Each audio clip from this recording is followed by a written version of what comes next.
Drama Mahnoor की next episode में शादी का दिन होता है और घर में हर तरफ खुशी का माहौल नजर आ रहा होता है। सब लोग निकाह की तैयारियों में मसरूफ होते हैं और महविश भी दिल में बहुत से ख्वाब सजाए बैठी होती है। दूसरी तरफ जैन निकाह के लिए बैठा होता है, लेकिन उसके चेहरे पर अजीब सी बेचैनी साफ नजर आ रही होती है। जैसे ही निकाह की रस्म शुरू होने लगती है, जैन अचानक वहां से उठ जाता है और सब लोग हैरान रह जाते हैं कि आखिर ऐसा क्या हुआ कि जैन निकाह छोड़कर चला गया है।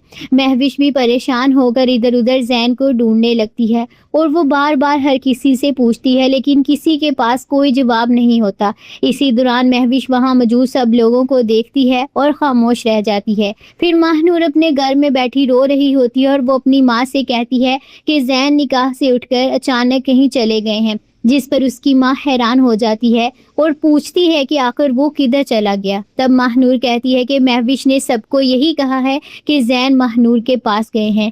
ये सुनकर घर का माहौल मजीद खराब हो जाएगा। सब लोग एक दूसरे की तरफ देखने लगेंगे, किसी को समझ नहीं आएगा कि असल बात क्या है। इसी दौरान महविश भी वहाँ ज्यादा देर नहीं रुकती और खामोशी से वहाँ से चली जाती है। इसके जाने के बाद लोगों के दिलों में और भी सवाल पैदा होने लगते हैं। वनीजा गुस्से से भर जाती है और वो जैन की माँ के पास आती है और सख्त लहजे में कहती है कि बड़ी अच्छी लाज रखी है ना तुम्हारे बेटे ने, तुम्हारी तरबियत की इज्जत को मिट्टी में मिलाकर चला गया है आपका बेटा। ये सुनकर जैन की माँ शर्मिंदा हो जाती है। उसके पास कोई जवाब नहीं होता, वो सिर्फ खामोश खड़ी रहती है, जबकि बाकी लोग भी उस सूरत हाल को देखकर परेशान होते हैं।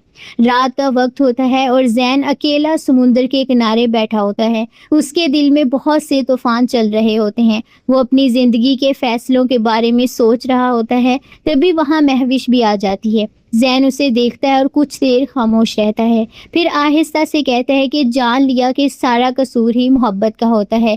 बस मोहब्बत में कुछ सही और गलत नहीं होता, बस सामने महबूब होता है। ये सुनकर महविश की आंखें नम हो जाती हैं। वो जैन के करीब आकर कहती है कि तुम जहाँ पर भी जाओगे, तुम जैसे भी होगे, बस तुम मेरे जैन होगे। जैन ये बात सुनकर मजीद परेशान हो जाता है, क्योंकि वो जानता है कि उसके दिल में अभी भी बहुत सी उलझनें मौजूद हैं। दोनों कुछ देर खामोश रहते हैं। समुद्र की लहरें शोर कर रही होती हैं और फिर महविश वहां से जाने लगती है। जैसे ही वो मुड़ती है, जैन उसका हाथ पकड़ लेता है। महविश हैरान होकर उसकी तरफ देखती है और जैन भारी आवाज में कहता है कि तुम एक ऐसे शख्स के साथ कैसे मोहब्बत कर सकती हो जिसके दिल में तुम्हारी मोहब्बत नहीं बल्कि कोई और है। ये सुनकर महविश की आंखों से आंसू बहने लगते हैं और वो रोते हुए कहती है कि जिस तरह मुझसे मोहब्बत करना तुम्हारे बस में नहीं, इसी तरह तुमसे नफरत करना भी मेरे बस में नहीं है। महविश की ये बात सुनकर जैन खामोश हो जाता है। उसके पास इस बात का कोई जवाब नहीं होता और वो सिर्फ महविश को देखता रहता है।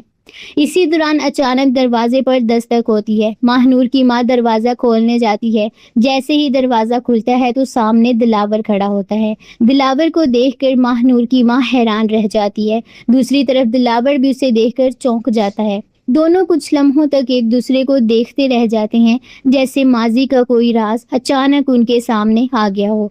ये मंजर बहुत से नए सवाल पैदा कर देता है। आखिर दिलावर यहाँ क्यों आया है और उसका महानूर के खानदान से क्या ताल्लुक है, और वो कौन सी बात है जिसने दोनों को इतना हैरान कर दिया। लगता है नेक्स्ट एपिसोड में दिलावर की आमद से कई छुपी हुई सच्चाइयाँ सामने आ सकती हैं। मुमकिन है दिलावर का ताल्लुक महानूर की माँ के माजी से हो और वो कोई ऐसा राज जानता हो जो सबकी जिंदगी बदल दे। शायद इसी राज का ताल्लुक जैन और महानूर की शादी से भी निकल आए। ये भी लगता है कि महानूर अब खामोश नहीं रहेगी। शायद वो खुद जैन से जवाब मांगे और ये जानने की कोशिश ये भी लगता है कि महानूर अब खामोश नहीं रहेगी। शायद वो खुद जैन से जवाब मांगे और ये जानने की कोशिश करे कि उसने निकाह छोड़कर जाने का फैसला क्यों किया। इस वजह से नए झगड़े और नए इंकशाफात सामने आ सकते हैं। तो आपके ख्याल में आगे क्या होगा, हमें कमेंट्स में ज़रूर बताएं। अगर आपने अभी तक चैनल को सब्सक्राइब नहीं किया तो सब्सक्राइब करें, बेल आइकन ज़रूर दबाएं। मिलते हैं फिर नेक्स्ट वीडियो में, तब तक के लिए बाय बाय।